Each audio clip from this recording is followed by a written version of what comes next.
do anything else. All right, so model validation challenges. How could this possibly happen? You know, we talked a little bit about these at the very start, and these are the things that make model validation difficult if you don't understand. And unfortunately, right now, Angular is still in a little bit of state of flux, and some of the documentation is a little bit behind for what's being developed, at least in our case. Validators don't automatically remove themselves when hidden or removed. That's probably the number one. We literally have elements that aren't visible on the screen. They're ngIf'd out. They're not even rendered, and the model is still firing against them. And it's just like, you got to be kidding me. How do we get this thing out of there? Why did we ever choose this route? You know, it's almost our thinking. So we've got a great little recipe for that. And then nested components within a form don't automatically wire up. So let's go ahead and take a look at both of those. Before we go ahead and move on, any questions? No? All right.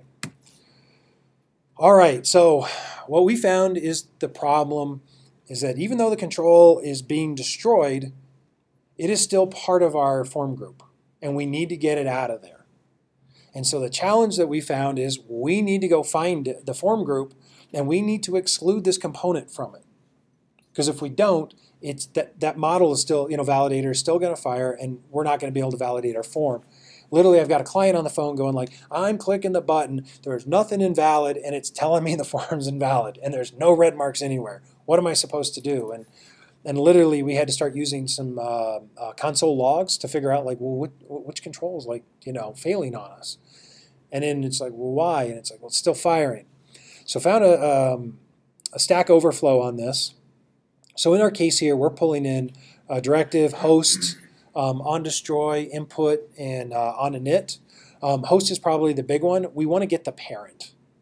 We want to get the control container. I'm not by no means an expert on this. However, basically this gets us a reference to our parent container, and then we're turning around and using it down here later and getting its, just returning that parent object back out. And that's actually getting us to our form. Okay, so on init, we go ahead and set timeout and to make sure that we include our control back onto the form group, just in case it's been excluded. Okay, it doesn't really you're like, well, why would I do that? Well, it doesn't really matter the first time it inits because it's already on there. However, when the ngIf now resolves to true and they can see it, this code is going to fire, and we need to get it added back onto the form group. Okay, it needs to be included. It's still there. Basically what we're seeing is that it's still there. It's just basically enabling and disabling the model so that it's it's either firing or it's not firing. So the other one that we look for here, and again, we're implementing on init and on destroy. That's how those are getting wired up and getting called. And on destroy, we're getting the form group, form, exclude, and using the name of the control. And that goes ahead and removes it out. It's really that simple. Unfortunately, it's just not well documented, and it is a feature, as it's been sort of described. So with this, it's a very simple way of getting around it, and will save you a lot of time and a lot of headaches when dealing with model-driven validation. All right, so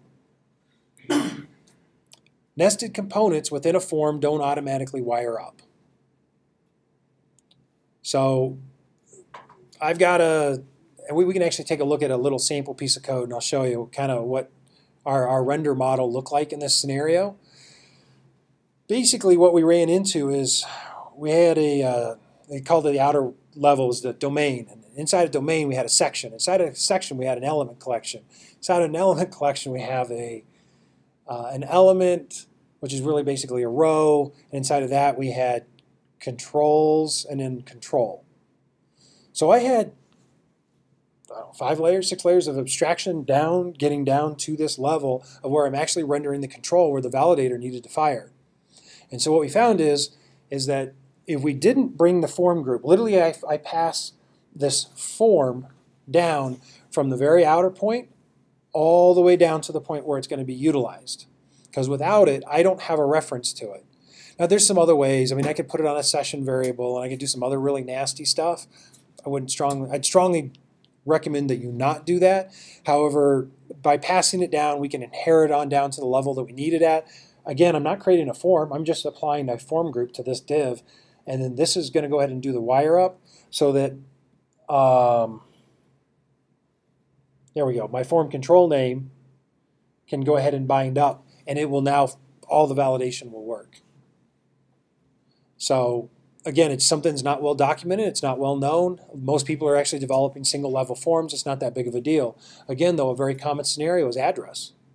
I want to be able to, we got addresses everywhere, and they're, within an application. I've got one for my profile, I got one for my customer, I got one for my supplier. It's all the same address, and it's all the same rules.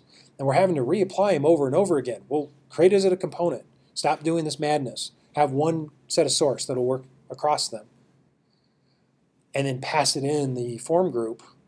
And if you're really doing it, in my mind, the best way is you're actually going back and you're declaring a form group, controls, and then a new form group inside that form group called address. And I can just pass that form group, a reference to him, down to the address component. I don't have to pass the entire tree down. And then it'll all wire up and everything's going to go. So, any questions on this? I know it's might be a little fuzzy. We can definitely dig in a little deeper if you want. Going once. All right. So before we get into questions and go there, I actually want to show you guys a couple other things here.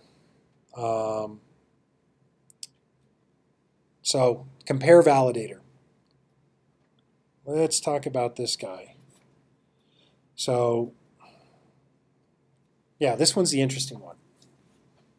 Everyone see that all right? Looks like that's decent here. Get a little drink. All right. So very common scenario. I need to compare password with my compare password. Seems trivial. Should be easy, right?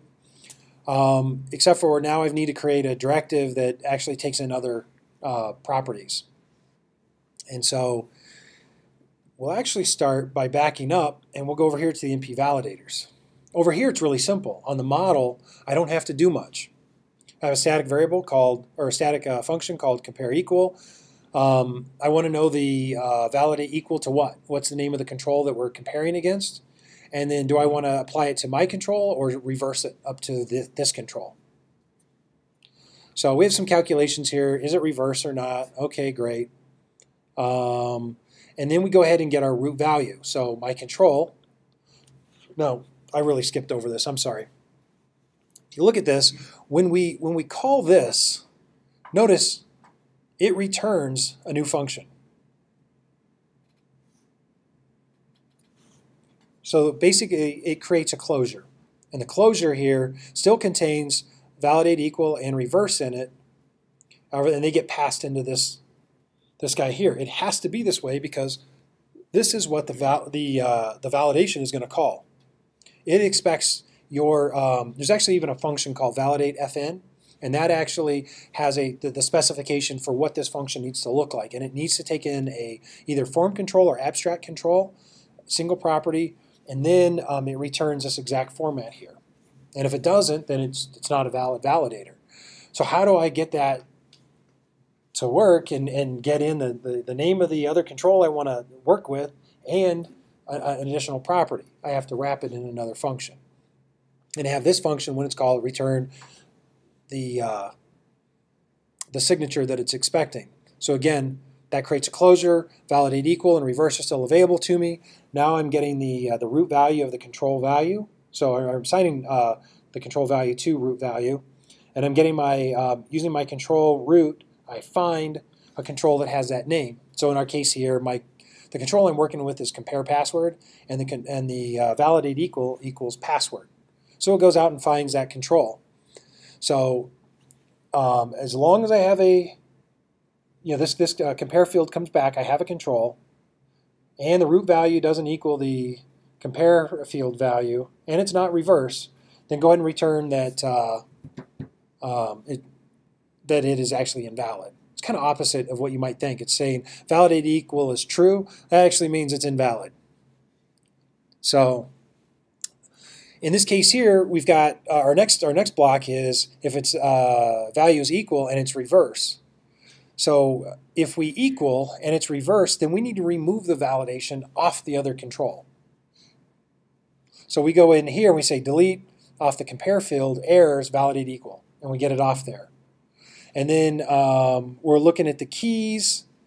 What are we doing here?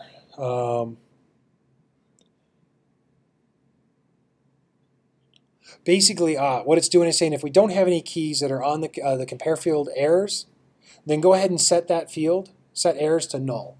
So it actually removes everything off. There's not even an object on there anymore. And that's what the default state is if a control is valid, is that its errors is null. And the last thing here, if it's not equal and it's reverse, then we go ahead and, so we got a compare field, we don't equal and it's reverse, then we're going to go ahead and take the compare field, set errors, and set it. So really the difference here is this one's setting it on my control, and this one is setting it on my compare field control. So great, that's the class. That's really simple, right? There's not a lot to it. We can create this very easily. When we get into the directive, it gets a little more squirrely. Because in this case now, we're using existing, where before I think we were using use value. So this is where we're using forward ref, and we're pointing it here to the equal validator directive, which is right here. So in this case, when the constructor fires, we're going to read two attributes. One is validate equal, and one is reverse. And then they're getting assigned to a public variable. I think this can actually get cleaned up and look exactly like this. No, not exactly. I know you can do that with inputs and some of the others. I don't think you need to have public on it. I think that's by default. Anyway, we're getting these two attributes, and then what we're doing is we're setting our validator function equal to our compare equal function over here, and then calling using the two properties, validate equal and reverse, and those are getting passed in. And again, then this dot validator is getting set to this function here, this inner function. Where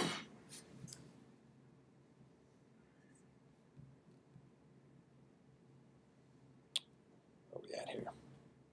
Oh, wrong one. So he gets set to that, and then when the validator actually calls, so when the form group validator comes through, or actually not in the form group, it's in this case here, this is for a template.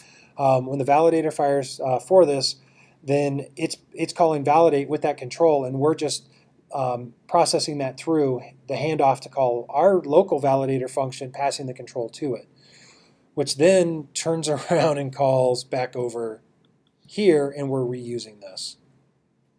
So my point to you is this: you never really know how your custom validators are going to be used, and it may seem really obvious to you that writing them as classes with these statics is the easiest way to do it, yet it actually is going to limit you in your extensibility and reusability with other projects and whatnot. That I strongly recommend you start looking at creating libraries of validators that you can reuse, and creating static classes like this, and then starting to create directives for them as well, because you just never know. There's times where you don't need the overhead of a model, and it's a simple login, man. You just need an email, you know, or it's a simple registration deal, or change password, and you don't want to go through the headache of a model, you know, and you want it done just through a template. Then you have that directive available to you. Again, it just takes a little bit more work. This is really called a factory pattern is what we're doing here, because we're having one function basically return another function. And you know, you could actually create a whole bunch of logic around this based off of different business rules of which function I'm actually returning and whatnot. So it kind of follows a base factory pattern. Again, if you look out and you do some searches on Angular 2, for custom validators, you can find this exact factory pattern. It's been written about a couple of times, and that's a really nice way of doing things for more complex stuff. So with that, we're right at an hour. Excellent. Any questions?